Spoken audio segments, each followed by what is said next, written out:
Bonjour et bienvenue dans ce journal du 7 décembre. Tout de suite, le sommaire. 1 400 000 €, c'est le montant du déséquilibre du budget de l'Université du Maine. Le logement social progresse en campagne, exemple à Saint-Marc-d'Outillet. Et puis en sport, le MSB s'est littéralement fait écraser en Eurocup. Citoyenneté, les conseillers généraux juniors de la Sarthe ont élu leur président. Aujourd'hui, mon invité Torsika Kovač, elle encadre justement ces conseillers généraux juniors. On fera tout un point sur ce sujet à la fin de ce journal. Un trou d'1 400 000 € dans le budget, c'est ce qui inquiète les étudiants de l'Université du Maine. D'ici le vote, le déséquilibre sera comblé, assure le président de l'université. Le sujet avait été évoqué en Assemblée générale des étudiants, c'était mercredi dernier. L'université a un déficit de 1 400 000 € pour l'année prochaine et donc ça risque d'entraîner des fermetures de parcours, d'UEL, des choses comme ça, quoi. En fait, l'université ne votera pas un budget en déficit, elle n'en a pas le droit. Elle sera amenée à combler le déséquilibre entre dépenses et recettes en puisant sur sa trésorerie, comme cette année.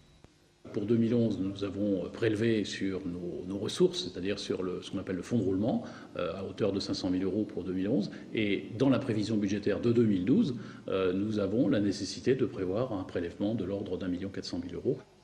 En cause, la masse salariale que doit assumer l'université depuis son autonomie cette année. L'État doit donc, à l'avenir, réajuster sa dotation annuelle. On peut prélever une fois, on peut prélever deux fois, mais on ne peut pas prélever de manière infinie puisque le fonds n'est pas infini non plus. Donc il faut absolument que l'État reprenne la régulation de la masse salariale. Il a commencé à le faire avec les universités qui étaient passées à l'autonomie un petit peu plus tôt que Le Mans, mais il devra continuer à le faire et continuer à le faire de manière tout à fait significative. Le président de l'université l'assure, les salaires seront bien versés et aucune filière ne sera supprimée. Voilà, le conseil d'administration de l'Université du Maine votera ce budget le 15 décembre prochain. C'est un manque qui peu à peu se comble. Les logements sociaux dans les communes rurales sont assez rares. À Saint-Marc-d'Outillet, on n'en avait pas construit depuis 25 ans. Les nouveaux vont prochainement sortir de terre. C'est aussi pour la commune un moyen de lutter contre la désertification rurale. Laure Girard. Ici, 8 logements locatifs sociaux vont être réalisés. Le public visé, les personnes habitant déjà la commune mais qui souhaitent améliorer leur cadre de vie à moindre coût. Mais aussi pour permettre à des jeunes couples de démarrer dans la vie avant de faire construire et donc d'alimenter, on l'espère, d'alimenter nos écoles. Et c'est bien là l'enjeu du projet, inciter les jeunes à rester dans la commune. Les prix sont attractifs, un T2 hors charge à 286 €. Le T4 à 429 €, c'est 30% moins cher que les loyers du privé. Avec peut-être aussi des surfaces un peu plus maîtrisées, notamment les surfaces de terrain. On ne trouve pas des grands jardins chez nous, des surfaces de logements compactés pour permettre de maîtriser les charges de fonctionnement du logement. Coût total du projet 850 000 € supporté par Mancel d'habitation. La communauté de communes du sud-est du pays Manceau a acheté à moindre coût le terrain et l'a viabilisé pour 190 000 €. Le budget est lourd pour la collectivité, mais elle s'inscrit là encore dans une volonté de développement de la commune. Sachant que le flux migratoire des domiciles-travail sur nos territoires il est de 75% vers l'agglomération Mancel. Ça nécessitera peut-être l'étude de mise en transport pour permettre à ces gens-là d'aller au travail. Un projet de bus vers Le Mans est en discussion à la communauté de communes. Fin des travaux pour le clos de la Paillerie en novembre 2012. Et en bref, sachez comment les travaux de la ligne 2 du tramway débuteront le 16 décembre. La mairie l'a annoncé aujourd'hui. La première phase consistera dans le dévoiement des réseaux. Les travaux dureront 2 ans et demi. Retour maintenant sur cette lourde, très lourde défaite du MSB. Mardi soir à Vilnius, les Manceaux se sont inclinés de 38 points et sont définitivement éliminés de l'Eurocup. Pierre Lelès. C'est le trou noir. Depuis le match référence contre Nancy, le MSB n'y est plus. Et à part la victoire contre Poitiers, les Manceaux ont perdu tous leurs matchs, largement en plus. Et celui de mardi soir contre Vilnius a été le pire de tous. Les Lituaniens se sont finalement imposés 87 à 49, après avoir imposé un rythme d'enfer sur les 3 premiers quart-temps. Pas un pour sauver l'autre, pas concentré, les mots de J.D. Jackson étaient durs à l'issue de la rencontre. L'entraîneur a promis des sanctions, il les évoquera probablement jeudi avec la direction du club. Un club qui affirme n'avoir pourtant donné aucune consigne de lâcher cette Eurocup au profit de la Pro A. Rappelons que le MSB avait été invité à participer à cette Eurocup en raison de ses bonnes prestations lors des 2 dernières éditions. Pas sûr que l'Euroleague renouvelle l'invitation si le club ne se qualifie pas à la régulière.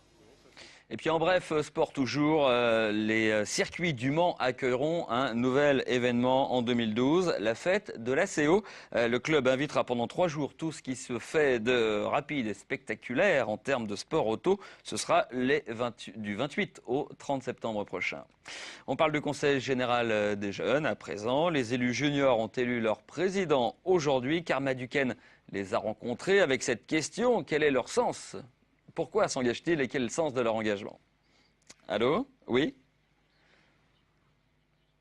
D'accord, ok, un petit souci technique sur le sujet. Bon, on va passer directement à l'interview de mon invité qui concerne le Conseil général des jeunes. On passera le sujet dès qu'il sera. Quelle est Orsika Kovač? Bonjour. Bonjour. Alors, vous êtes chargé de mission à la vie citoyenne au Conseil général. C'est vous qui encadrez en fait ces conseillers généraux juniors. Ils sont une 60aine de toute la Sarthe. Ils viennent de toute la Sarthe. Il y en a de Mamers, il y en a de Loué, s'il y a Guillaume. Et de l'autre côté, c'est Bessé-sur-Bray ou jusqu'au sud, Maillet, voilà. C'est la tendance depuis 16 ans qu'existe le Conseil général. C'est qu'il y a toujours autant de collèges, toujours autant de collégiens qui se portent candidats. Alors, au tout début, quand ce conseil a été créé en 1995, tout le monde a participé. Donc, ça représentait 78 collèges en Sarthe. À raison de 2 ou 3 élèves, il y avait du monde. Ensuite, la nouveauté étant passée, certains collèges se sont retirés. Et il faut rappeler qu'il s'agit d'une participation qui est basée totalement sur le volontariat. Donc, à aucun moment, on n'oblige aucun collège à participer. Et ce qui fait qu'il y a vraiment une qualité de travail très appréciable parce que ceux qui jouent le jeu, ils le jouent vraiment depuis plusieurs années. Fond, en fait, voilà. C'est des volontaires. De quelle manière jouent-ils le jeu? Il y a des assemblées plénières, régulières, ils mettent en place des actions, c'est ça? Oui, c'est ça.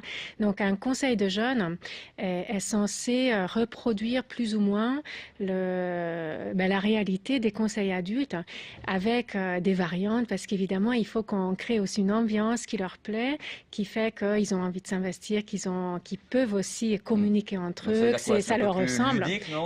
C'est plus ludique. Ouais. Par exemple, aujourd'hui, on a commencé la séance en chantant pour qu'ils puissent bouger, s'exprimer tout de suite, parce que le corps parle aussi. Il n'y a pas que les paroles. Justement, ils n'ont pas forcément la maîtrise de la parole encore. Et on essaie de les emmener vers cette maîtrise peu à peu, vers une autonomie.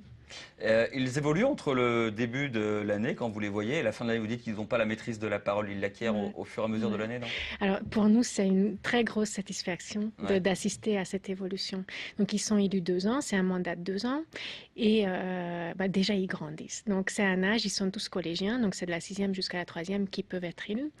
Et quand on voit un 4e en début de mandat qui a une taille moyenne, et puis un 3e en fin de mandat qui a 20 cm de plus que nous et qui ose pas. Et justement là, par exemple, le président sortant, celui qui a laissé sa place au nouveau président élu aujourd'hui, dans son petit discours d'introduction, c'est ce qu'il a dit. J'ai du mal, j'ai pas envie de lâcher, ça m'a trop plu et j'ai beaucoup acquis en autonomie, en aisance. Vous allez voir, c'est pas facile de parler dans les micros quand vous êtes filmé et puis après ça vient. Et après ça vient. Bon, on va voir justement leur motivation avec le sujet de Karma Duquesne que nous avons retrouvé. Des sacs à dos jetés sur le sol, pas de doute, nous sommes bien en présence de jeunes collégiens. Venus de toute la Sarthe, ils sont là pour remplir une fonction d'adultes, siéger au Conseil général de Sarthe. Ce qui m'a donné envie d'être au Conseil général, c'est aussi parce que je vais faire de la politique plus tard. Ça me sert, ça m'aide à parler aux autres. Apprendre à parler, même devant une caméra. Aujourd'hui, le Conseil général des jeunes recevait ses nouveaux membres et élisait son président. Les collégiens présents prennent leur nouveau rôle très au sérieux. On introduit des projets dans les collèges pour améliorer la vie au collège. C'est aider à ce que la société aille mieux. C'est comme le Conseil général normal, sauf que c'est les jeunes qui s'en occupent en fait. En quête d'indépendance, tous profitent de cette expérience pour acquérir de nouvelles compétences. On apprend d'autres choses qu'on apprend au lycée ou au collège, c'est différent. Je pense que c'est une expérience enrichissante et puis ça va m'apporter beaucoup de choses. Au collège, on nous dit que ça apportait de l'indépendance et que c'était très important. Ça nous amenait vers une vie sociable. L'an passé, par exemple, le Conseil général des jeunes avait contribué au ramassage de 60 000 canettes usagées lors des 24 heures du Mans ou encore à la mise en place d'un échange entre collégiens sartois, hongrois et roumains. Alors on a vu quelques exemples de ces projets, de leur motivation. Sur les projets, est-ce qu'il y a des projets qu'eux ont initiés, qui sont repris par le Conseil général senior? Alors, ils ont une autonomie de décision et de proposition et ensuite de décision. Alors, souvent, les propositions qu'ils font, ça concerne vraiment leur quotidien, ce qu'ils voient autour d'eux, mais influencé par l'actualité nationale ou internationale. Donc, ce qu'on a entendu aussi dans le sujet environnement, écologie, solidarité.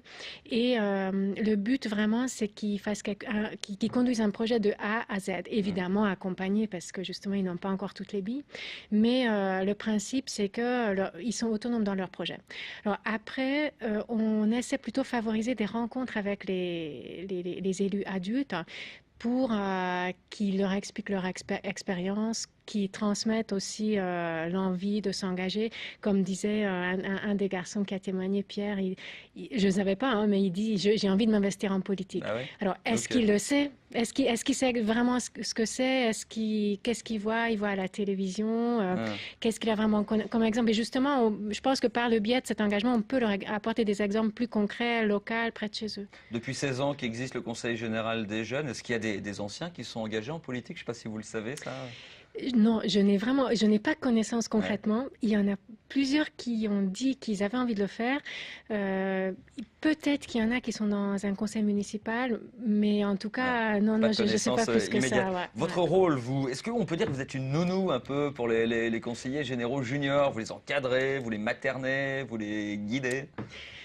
Un petit peu, on peut dire ça. J'ai une très grande estime pour les nounous, donc je ne vais pas dire non.